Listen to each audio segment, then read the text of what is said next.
It's the real news. I'm Dharna Noor. California's new governor, Gavin Newsom, took office 3 months ago. And since then, he's traveled to El Salvador and spoken out about immigration, signed a bill mandating free abortions at all colleges and universities, and ordered a moratorium on the death penalty. He's also spoken out about climate change, following in the footsteps of the previous governor, Jerry Brown. Newsom has laid out plans to impose stricter car emission standards and has also declared his California state of emergency to expedite fire safety projects. But will he actually deliver? What will Gavin Newsom's impact be on the climate policy of California and the United States? Now joining me to talk about this is my colleague, Steve Horn. Steve is the newest member of the Real News' Climate Bureau. We work together on that bureau. And he's just authored the first part of a new series on the Real News about Gavin Newsom's climate policy. We'll put a link to that series in the description of the video below. Thanks so much for being here, Steve. Good to be here. Thanks for having me, fellow colleague. So I know that you've spoken with lots of environmental advocates and organizers already, and you'll be speaking with lots more. Before we hear about what your assessment is of Newsom's climate platform, what are you hearing from others? Are folks optimistic about Newsom? I think that most people I talk to, at least in the NGO community, are, when I say non-governmental organization or nonprofit groups, such as the Sierra Club or other groups that I talked to for this particular article, are extremely optimistic, I would say, about what could lay ahead for Newsom, and also, with the hope that Newsom would address the one key thing that the former governor did not address, which is oil drilling. And there's a lot of oil drilling in California. It's ranked number 6 in the nation in drilling, although it's gone down progressively every year if you look at the data. So with that caveat, it's not even a caveat, I guess. But yeah, that said, I think that he can even address that. And given they point to his track record in San Francisco as the mayor about a decade ago, and the actions that he took there as evidence to them that he does take climate change seriously and that they can move the ball pretty far forward under his administration. With that said, what the article tackles is that in the first 3 months, it still kind of remains a little bit unclear how he will go about doing that. He's taken some measures, but he hasn't really laid any huge cards on the table yet. Yeah, in editing the article, I was, I guess, a little bit surprised to find how optimistic folks were, especially because, many have said that Newsom has big shoes to fill because the previous governor, Jerry Brown, was regarded as a climate leader. But as you're saying, lots of environmental justice advocates and scholars and others were really critical of Jerry Brown, especially because, again, his administration approved some 21,000 new oil and gas permits. So just could you talk more about that? Are folks expecting Newsom to be any different? Will he address the supply side of the climate crisis? I think it's important, and I kind of found it a little bit interesting and odd that the people that I interviewed for this, when they talked about Brown and kind of almost the disgust that they had for how much he did promote drilling under his administration, alongside being probably the most progressive governor in the country on climate change. But, with that big caveat, who was the lieutenant governor at the time? That was none other than Gavin Newsom. So, of course, some say lieutenant governors or vice presidents or someone in that kind of position is more or less a figurehead.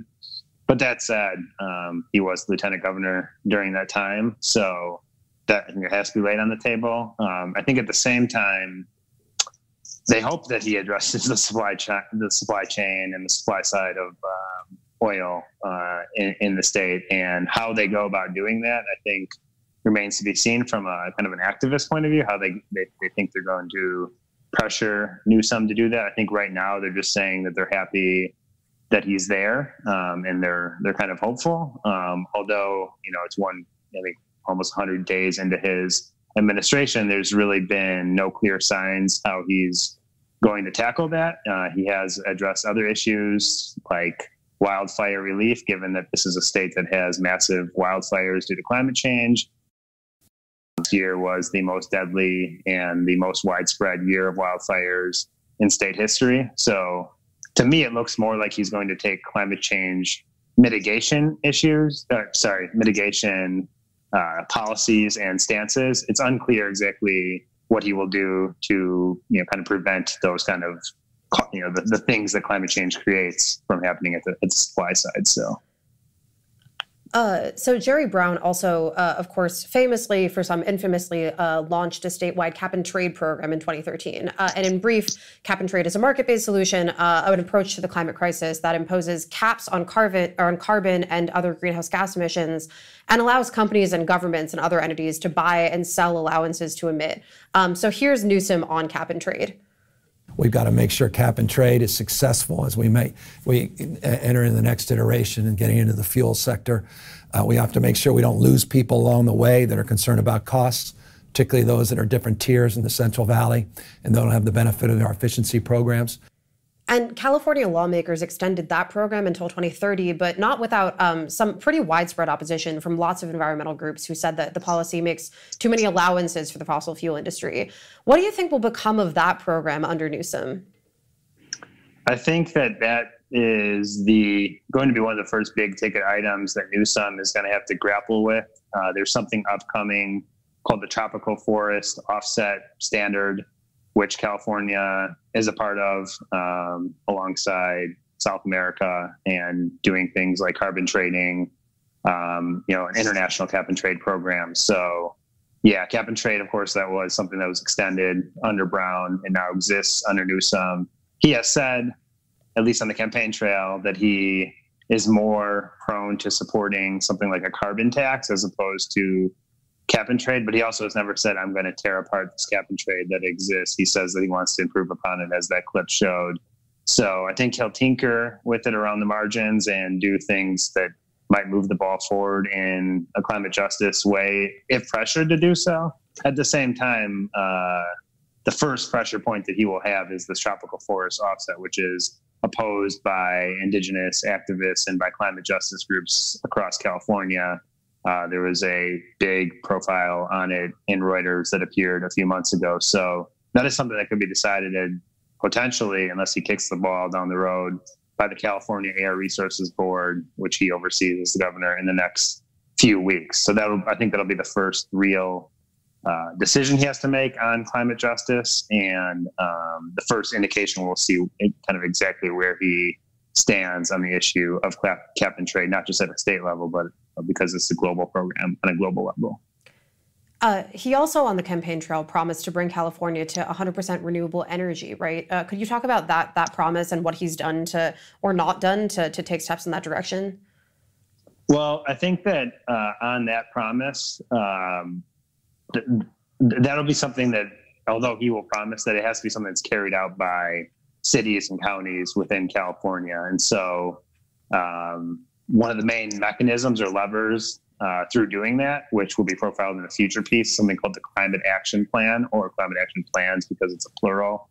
Every county has one, and most cities in California have one, and that is the main mechanism through which something like a 100% renewable energy plan is carried out. Those things have been around now for almost a decade and a half with sort of mixed results. Some would say that it's boosted renewable energy. Some would say that probably would have happened anyway due to market forces. And so that's sort of the debate. And it's a question of, do those climate action plans have enough teeth to really move the ball forward in that area? But I think that the climate action plans are the key arena through which that promise by Newsom either will be met or won't be met. And we will see those kind of play out in the next year or two, because many cities have to provide updates to those under the 2006 climate bill that was passed in California. I also want to ask, as you mentioned, before he became governor of California, Newsom was the mayor of San Francisco. Talk about what he did to influence San Francisco's climate policy. Of course, it's seen as, a really progressive city when it comes to climate action, and how that legacy could sort of impact what he's able to do as governor. Yeah, well, Newsom was the first major city mayor in the country, for example, to create a mandate on composting, which I found kind of interesting. It's sort of not just one of I know something you've reported on, but composting isn't normally something that kind of mainstream environmental groups talk a lot about, but that's something that he was sort of ahead of the curve on as a big city mayor. And he was also one of the pioneers of pushing electric vehicles back when he was mayor, which now California is the #1 state in electric vehicles. And I will say with a major caveat, I think there is a good debate to be had on how green or how climate friendly those are. It really depends on what grid those are tapping into, and if that's being fueled by natural gas, or that's being fueled by coal, electricity, then many scientists say that that's not really putting much of a damper on the issue of climate change. That's like a future installment of this series. But yeah, that's one of the things he pushed. And then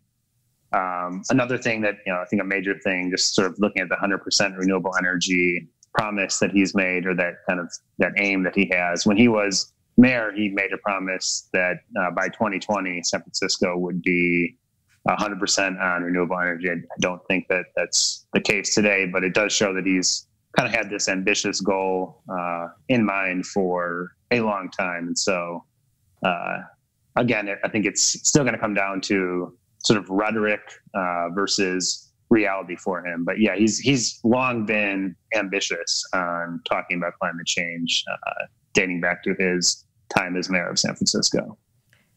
And to wrap up, it sounds like there's a bit more coming in your series about the efficacy of moving to electric vehicles.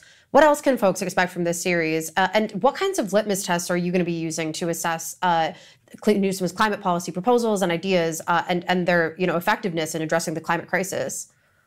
Yeah, well, I think a lot of the series will have to be a little bit of a look backward on Jerry Brown, who has a very contested legacy as a climate pioneer or a global leader on climate change. Of course, he was a player on the global stage. So much of it will be looking back at that era and looking at whether or not Newsom will address it. So I will tackle things like oil drilling, for example, which we touched on, or the cap and trade program, or the move towards electric vehicles, those climate action plans. And also, I think that one really big thing, those are all kind of state initiatives, is taking a look at what people are doing locally in this state, both in big cities like here in San Diego or in Los Angeles, up in San Francisco, but also like in rural California, which gets a lot less coverage nationwide. But there are interesting things going on there as well that I think need to be touched upon. So trying to look at the state not just as a monolith, but also as a series of localities where things are happening. All right. Well, as you continue putting out new pieces in this series, we'll definitely be talking to you again. So stay tuned for more and check out the first installment of Steve Horn's new series on Gavin Newsom and what he will mean for California's climate policy. We'll put a link in the description below. Thanks for joining us again, Steve. Yep. Good to be on. Thanks for having me. And thank you for joining us on the Real News Network.